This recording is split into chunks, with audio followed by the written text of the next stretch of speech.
कर्ण पिशाचिनी एक अदृश्य तांत्रिक शक्ति होती है जिसे तंत्र साधना के जरिए सिद्ध किया जाता है। कर्ण का अर्थ है कान और पिशाचिनी यानी राक्षसी शक्ति। यह शक्ति सिद्ध हो जाने के बाद साधक के कान के पास रहती है और वो उसे सारी बातें बताती है जो कोई नहीं जानता। छुपा हुआ धन, किसी का मन, यहाँ तक कि अपने सवालों के जवाब भी। परंतु यह शक्ति जितनी लाभदायक होती है उतनी ही खतरनाक भी। इसके साथ एक वचन बंधता है, यदि साधक वो वचन तोड़ता है तो कर्ण पिशाचिनी उसका अंत कर देती है। राजीव एक सामान्य युवक कभी बड़ा बिजनेस करने का सपना देखा था, लेकिन किस्मत ने उसे बेरोजगारी, कर्ज और तन्हाई दी। परिवार ने ताने दिए, घर से निकाल दिया, बीवी ने साथ छोड़ दिया। अब उसके पास जीने की कोई वजह नहीं बची थी।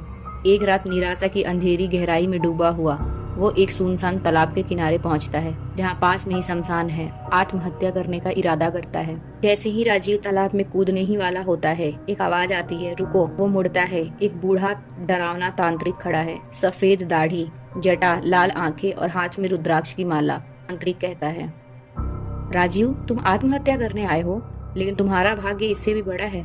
तुम अभी मर नहीं सकते। राजीव हैरान होता है, आप मुझे कैसे जानते हैं?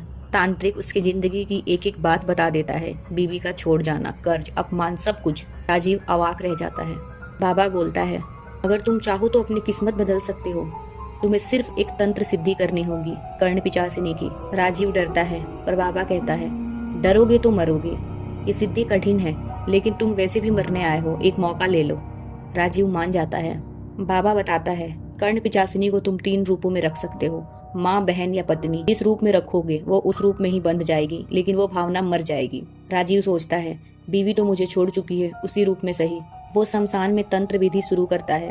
रात्रि के तीसरे पहर 100 के बीच 11 दिनों तक नियम, मंत्र जाप और भोग अर्पण के बाद कर्ण पिशाचिनी प्रकट होती है। भयानक रूप, खुले बाल, जलती आंखें, रक्त से सना चेहरा। वो कहती है, मैं तुम्हारी सेवा में हूँ, लेकिन एक शर्त पर, कभी किसी पराई स्त्री के साथ संबंध नहीं रखोगे, वरना मृत्यु निश्चित है। राजीव वचन देता है।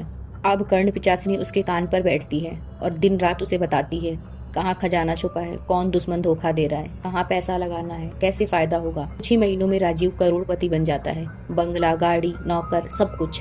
एक दिन बाजार में उसकी पहली प्रेमिका अनन्या मिलती है, टूटी हालत में, बेसहारा।